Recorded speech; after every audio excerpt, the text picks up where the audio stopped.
Hey everybody, I'm here with a quick video on Wendy Williams. So yesterday she turned 60 years old. Triple 20s, okay, according to what's her name? Karen Huger from the Real Housewives of Potomac. I like the way she put it. She says she turned triple 20s when she turned 60. So Wendy Williams had a milestone birthday. She turned 60. And yesterday her family came out and said pretty much still they have no contact with Wendy. Of course, they're wishing her the best, saying she will always be an icon. But unfortunately, they can't speak much on it because apparently it seems like to me from reading this article, they are in some type of litigation or some type of legal battle to get Wendy Williams back, so to speak, or to get back into Wendy Williams' life. So let me go ahead and share a screen with y'all. So Wendy Williams' family says they're still denied contact with her amid her dementia battle. So Wendy Williams' family is staying supportive of the TV icon as she turns 60 on Thursday, despite being denied contact with her, according to a new report. A source told people that those closest to Wendy to Williams are rooting for her as she grapples with her frontal temporal dementia and aphasia diagnoses and remains under a court-ordered guardianship.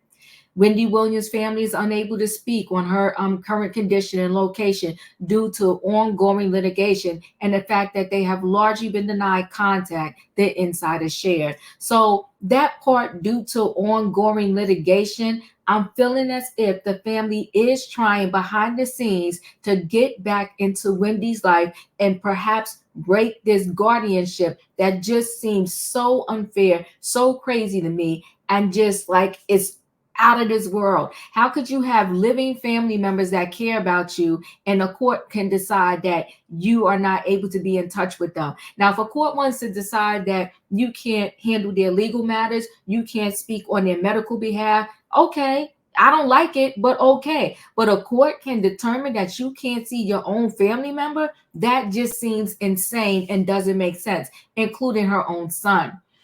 So that's Wendy in better days.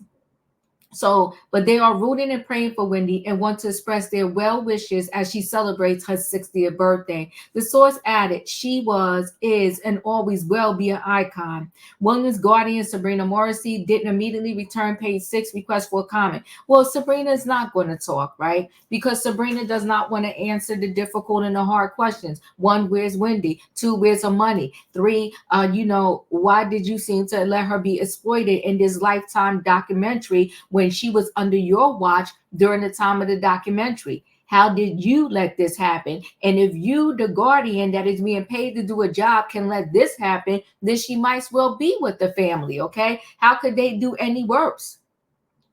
So the famed shock jock sister, Wanda Williams, revealed in February that the family has been kept in the dark about Wendy's ailments ever since she was placed under the guardianship in April 2022.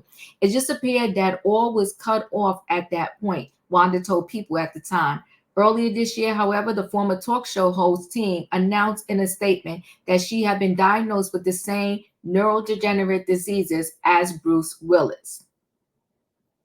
Lifetime released its shocking documentary, Where is Wendy Williams, in February, in which Wendy's son, Kevin Jr. Hunter, revealed her dementia had been alcohol-induced following her years-long battle with addiction. Doctors basically said that because she was drinking so much, it was starting to affect her headspace and her brain. He said in a two-part show. The docuseries showed the former radio host consistently in embedding despite her well-known substance abuse issues, but her former rep Sean dismissed concerns, saying Wendy knows her limits. The legal guardian accused Lifetime's parent company, A&E Networks, of humiliating Wendy by filming her in an obviously disabled state, which cruelty implies that her disoriented demeanor is due to substance abuse and intoxication. The blatant exploitation of a vulnerable woman with a serious medical condition who is beloved by millions within and outside of the African American community is disgusting, and it cannot be allowed read the filing, which previously had been sealed. We look forward to the unsealing of papers as well, as they tell a very different story. A spokesperson for A&E Networks told Page Six at the time.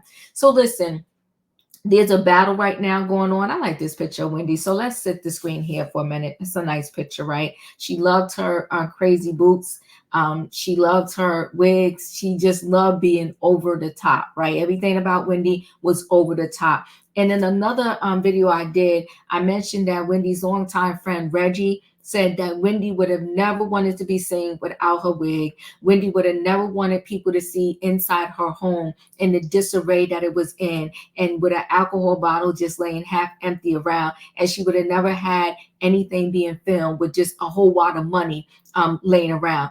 And if you saw the documentary, you would know exactly what I'm talking about, which we all know was fraudulent and kind of staged when it came to that money, because we later found out from Wendy's longtime friend, her name is Regina, Wendy would call her Reggie, that there were times where Wendy just simply didn't even have any food. She didn't have any food. And Regina, from where she was calling Uber Eats or whatever she could to send Wendy some food. So just disgusting, right? So that would mean also that if Wendy didn't have food, I can't imagine them that they would send food for the cats and they wouldn't send food for Wendy. Listen, guys, the best I could say is this is just a horrific situation that I hope the ending turns out better rather than worse.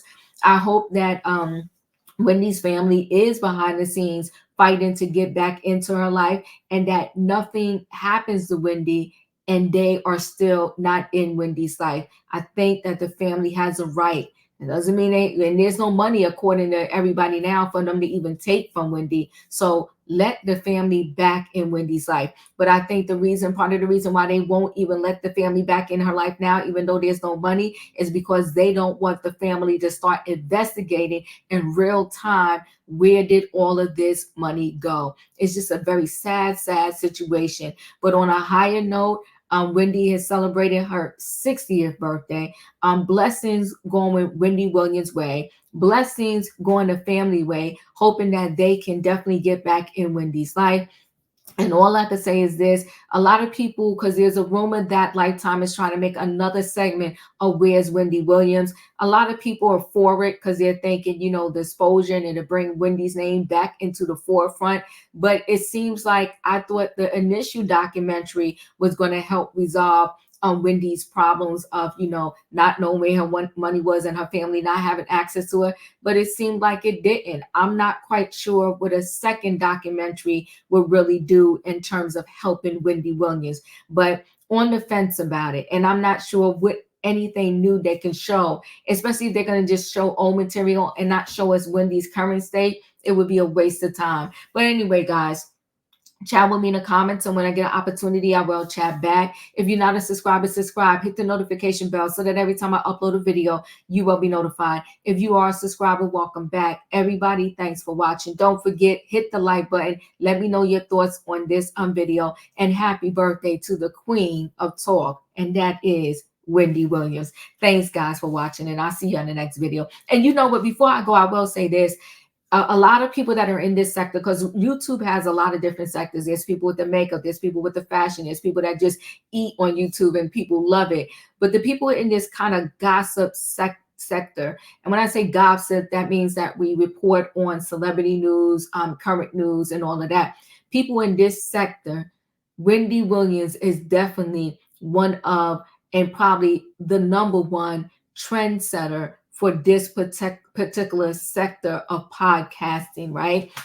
She started this thing off. She started it off way back when with her radio show, and from a radio show, she transitioned into TV. And when traditionally on TV, when Oprah came, Oprah broke down barriers and doors in terms of her whole aesthetic and her being an African American and having her own talk show during the time that Oprah did. And then you had Wendy that brought in a whole different level of this thing and allowed, people to see that you don't have to be like a cookie cutter individual in order to have a platform on national TV. And for that, I thank Wendy for breaking down those doors. Listen, if it wasn't for opportunities such as social media, where you can be anybody, and if you have the courage and you want to, you can pick up your phone, start your own podcast. I wouldn't be here today. So I thank Wendy, and I thank you too for this platform. And listen, guys, like I said, chat with me. I will chat back. But hail to the Queen. Happy birthday, Wendy Williams. Okay. And I will never, ever forget the iconic purple chair. Anyway, guys, hit the like button, chat with me, and I'll see you in the next video.